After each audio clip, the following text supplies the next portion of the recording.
გამარჯობათ მეგობრებო, მოგესალმებით ყველას და დღეს მინდა ვისაუბრო ივანიშვილის გარშემო შეკრებილ პროჭების კოკორდაზე და ვინ არიან ეს პროჭები? ესენი არიან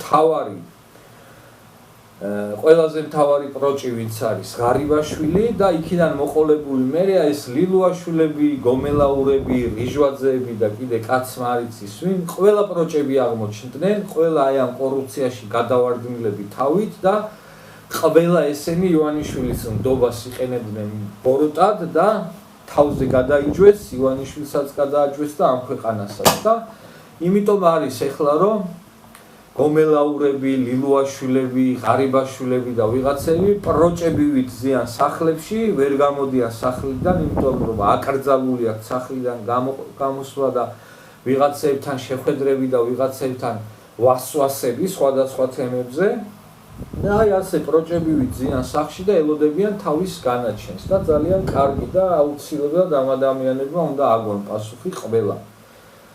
გუშინ დაიჭირეს ირაკლი ღარიბაშვილის კადრის ყოფილი თავდაცვის მინისტრის ჯუანშერ ბურჭულაძის მოადგილე, ბურჭულაძის ნათესავი და თავდაცვის სამინისტროს ერთ-ერთი დეპარტამენტის თანამშრომლები. ეს ადამიანები ჭამდნენ თავდაცვის სამინისტროს ფულებს და მილიონ ლარზე მეტზეა საუბარია. ეს არის რა თქმა უნდა ზღვაში წვეთი და ეს არაფერი არ არის, იმდენი ფულები აქვს ნაჭამი ამ პროჭებს. და იმეც ვიტოვებ რომ ამით არ დამთავრდება ეს ამბავი და ბოლომდე გაყვება პრემიერი კობახიძე ამ ამბავს და ყველას აგებინებს პასუხს თავიანთი დანაშაულის შესაბამისად. წარმოიდგინეთ რა დღეში აღმოჩნდა ივანიშვილი, როცა მის გარშემო ვისაც ენდობოდა ყველა პროჭი აღმოჩნდა. ეს კაცი წარმოიდგინეთ რა დღეში ჩავარდებოდა და ალბათ თავის თავს ვერ პატიობს დღემდე რომ აი ამდენი არაკაცი, ამდენი პროჭი აღმოჩნდა მის გარშემო, ვისაც ყველაზე მეტად ენდობოდა, ყველა პროჭი აღმოჩნდა და ყველა მუღალატა ამ კაცს. როგორ გული არ გაუსხდა ივანიშვილს, მიკრის ღმერთმა კარგად ამყოფოს ეს კაცი, მაგრამ აი თქვენ წარმოიდგინეთ მის ადგილზე თავი რა, რომ ადამიანები, კაცები გახადე, ვიღო ღარიბაშვილი ვინ ვიცოდით, ვინ იყო ან გომელაური და ან ლილუაშვილი და ან რიჟვაძე და ან ვინმე. საერთოდ საიდან მოვიდა ეს ხალხი, ხო? რითი რა დამსახურებით აღმოჩნდნენ აი ამ ხელა თანამდებობებზე. ერთადერთი რომ ივანიშვილი ენდობოდა და ჩვენ ხალხი ქართველი ერის უმრავლესობა კიდევ ენდობით ივანიშვილს და რა ვიცი რომ დაგვიდო ღარიბაშვილი რომ შევხედეთ რომ ყლეობა იყო. ბიჭო ვფიქრობდით აი ყლეობა, მაგრამ მოდი რა აი ბიძომ დანიშნა და რაღაცა ბოლომდე ყლეობა არ იქნება. ხო აი ესე ვფიქრობდით, ხო? მაგრამ სამწუხაროდ აღმოჩნდა რომ ბოლომდე ყლეობები და პროჭები აღმოჩნდნენ ესენი. და ყველა ერთ ხმაში გადასული იყვნენ ფულის ჭამაზე, აი ღარიბაშვილი მამათი თავი და გვერდზე მერე ლილუაშვილი, გომელაური, თავდაცვის მინისტრი, ჯანდაცვის მინისტრი, იმის მინისტრი, ამის მინისტრი, აი ესე ერთ ჯაჭვში, ერთ ხმაში შესეული იყვნენ და შოულობდნენ მილიონებს. ამასთან დაკავშირებით ივანიშვილთან ხმები რომ მიდიოდა რომ ესენი რაღაცა ისე თლათისე არ იქცეოდნენ როგორც უნდა მოქცეულიყვნენ. პირველი ვის ეძახდა ამ ამბის გასარკვევად ივანიშვილი, ხო არ არის ამის გამოცნობა ძნელი. პირველი ვისაც დაუძახებდა, რა თქმა უნდა, ეს არის გრიგოლ ლილუაშვილი, სუსის უფროსი. სუსის უფროსად რო ნიშნავ ადამიანს, შენ იმას ყველაზე მეტად ენდობი, პრემიერზეც და ყველაზე მეტი ნდობა იმის მიმართ გაქვს, ვისაც სუსის უფროსად ნიშნავ. შესაბამისად, პირველ რიგში ეძახდა ლილუაშვილს. ლილუაშვილი რო ადიოდა იქ, არა ბატონო ბიძინა ეუბნებოდა, ტყუილია ეგ ყველაფერი. იგონებენ, ეგრო მასე იყოს, მე იქ რისთვის ვარ ბატონო ბიძინა, მაშინ მოკვდე მე თქვენ რო რამე დაგიმალოთ, ხო? მერე დაუძახებდა ვის ეხა მთლად ლილუაშვილს კი ენდობოდა და მოусმენდა, მაგრამ ეს ამდენი ხმები რომ მისდიოდა, აუცილებლად იფიქრებდა, რომ მოდი ერთი გომელაურსაც დაუძახავ და ვკითხავ რა, ხო? რომელაურიც ავადიოდა იქა და არა ბატონო ბიძინა მაშინ მოკვდე მე როცა რო რამე დაგიმალოთ და არაფერი და ჭორებია და რაღაცები და აი ესე წლების განმავლობაში ეს კაცი გაურკვევლობაში ამყოფენს და მე მესმის ივანიშვილის ოპოზიცია და ნაცები ხო 99% და 9 ტყუილს ლაპარაკობენ და აი 0.01% სადღაც სიმართლეს რო იტყვიან, მე ისიც აღარ გჯერა და ეს ნორმალურია და გასაგებია, ხო? აი მგელი მოდის ამბავია რა და აი ეს პროჭებიც, გომელაურები, ღარიბაშვილები, ეს ლილუაშვილები, რიჟვაძეები და ვიღაცებიც არა აი ოცნება ისიგონებს და ესიგონებს და გვაბრალებენ და ჩვენ იმაზე მე ის უფლებას არ მივცემთ თავს, რაც თქვენგან გვაქვს უფლება მიღებული.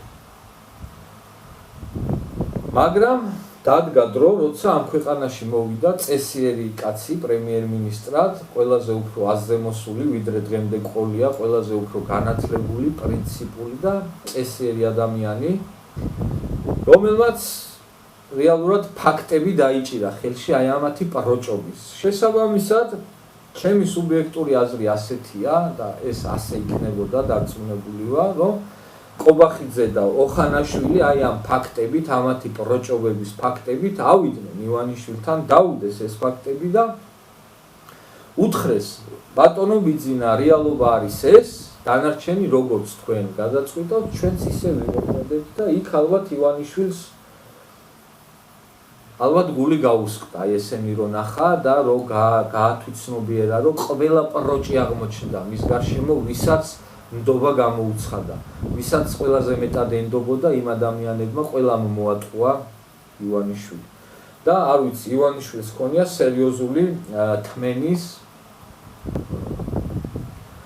უნარი და ასევე საკმაოდ კეთილსულოვანი ადამიანი აღმოჩნდა წინააღმდეგ შემთხვევაში ამათ ყველას ზოგს სამზარეულოში იპოვიდნენ თოქზე ჩამოკონწიალებულს ზოგი ფანჯრიდან ვითომ გადახტებოდა და ზოგს ტუალეტში უნიტაზში იპოვიდნენ თავით ჩავარდნილებს თავგახრეტილებს და ესე ვითომ თვითმკვლელობით დაამთავრებდნენ ეს პროჭები თავიანთ მოღვაწეობას და ცხოვრებას და ყველაფერს ივანიშვილი ისე რომ მოქცეულიყო როგორც ეკუთვნით აი ამ პროჭებს მოქცევა, მაგრამ ივანიშვილმა როგორც უკვე აღნიშნე საკმაოდ დიდი მოთმენის უნარი გამოიჩინა, საკმაოდ მაღალსულოვანი ადამიანი აღმოჩნდა და უთხრა ღარიბაშვილს, რომ აგერ თუ გაქვთ ფაქტები, აგერ პროჭები ყოფილან ესენი ყველა და მიდი და ვისაც როგორ ეკუთვნით ისე მოიქეცით და სწორედ იმიტომ არის რომ რავი რიჟვაძემი რაღაც სცენები დადგა ვითომ თავს იკლავდა თუ რაღაცას შვებოდა ეს ლილუაშვილები გომელაურები და ვიღაცები პროჭები ვიძიან სახში და ელოდებიან და ლოცულობენ რომ ღმერთო გადაგვარჩინეო და არიან იმ დღეში რა დღეშიც არიან ასე რომ მივესალმები მე გუშინდელ ამბავს და იმედს ვიტოვებ რომ ეს არის დასაწყისი და აი ამ ვიღაცა თავდაცვის მინისტრის მოადგილის დაჭერით ეს ამბავი არ დამთავრდება. თავარი დასაჭერი, გასატყავებელიც და მოსატყნავიც არის ღარიბაშვილი, რომელმაც აი ეს დიდი რაღაცა კორუფციული მახინა შექმნა, ყველა სათითაო და კორუფციულ მახინაში ყველას თავისი როლი აკისრებინა, ყველა ერთმანეთს ფულს აშოვნინებდნენ და ამასთან დაკავშირებით ივანიშვილი ამ პროჭებს მერე რო ეძახდა სათითაოდ და ერთად ყველა ხელებს უსავსავებდნენ და არა ბატონო ბიძინა და ის კაციც ალბათ ფიქრობდა რომ ყველა ესეთი პროჭი როგორ აღმოჩნდებოდაო და ყველა ესეთი დედამოტყნული როგორ მეყოლება გარშემო რომ ყველა ერთხმაში მატყუებს ალბათ ამას ფიქრობდა ის კაცი და სამწუხაროდ კი ნამდვილად პროჭების კოკორდა აღმოჩნდა ივანიშვილის გარშემო, რომლებმაც ბოროტად გამოიყენეს ივანიშვილის ნდობა. ღარიბაშვილი 1000-ჯერ რო დაბადებულიყო, შინაგან საქმეთა მინისტრი და პრემიერ-მინისტრი კი არა, სოფლის გამგებელი ვერ გახდებოდა, ვერც ერთხელ 1000-ჯერ რო დაბადებულიყო და მომხდარიყო და აი ეს ვიღაცა ქაჯი, ბატონო ბიძინა, რა ვიცი, ქვეყნის პირველი პირი გახადა 2-ჯერ.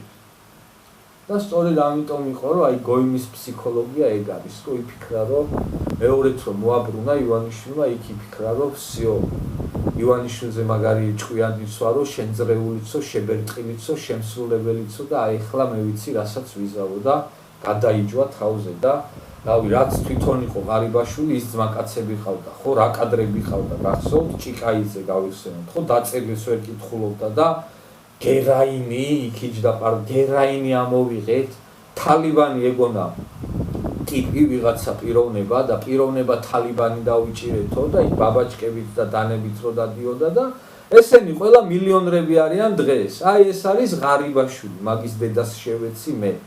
ასე რომ ჯიგარია კობახიძე, კაიკაცია კობახიძე და ესე გააგრძელოს უნდა კობახიძის მთავრობამ და აი ამ პროჭებს ყველას აგებინონ პასუხი ქვეყნის ხალხის ივანიშვილის და სამართლის წინაშე. ეს არის ვისი თქვაც მინდოდა ამ ხაჯებთან დაკავშირებით, რომლებმაც ივანიშვილის ნდობა და კეთილგანწყობა გამოიყენეს ბოროტად და ბოლო ჯამში ყველა ერთად აღმოჩნდნენ პროჭები.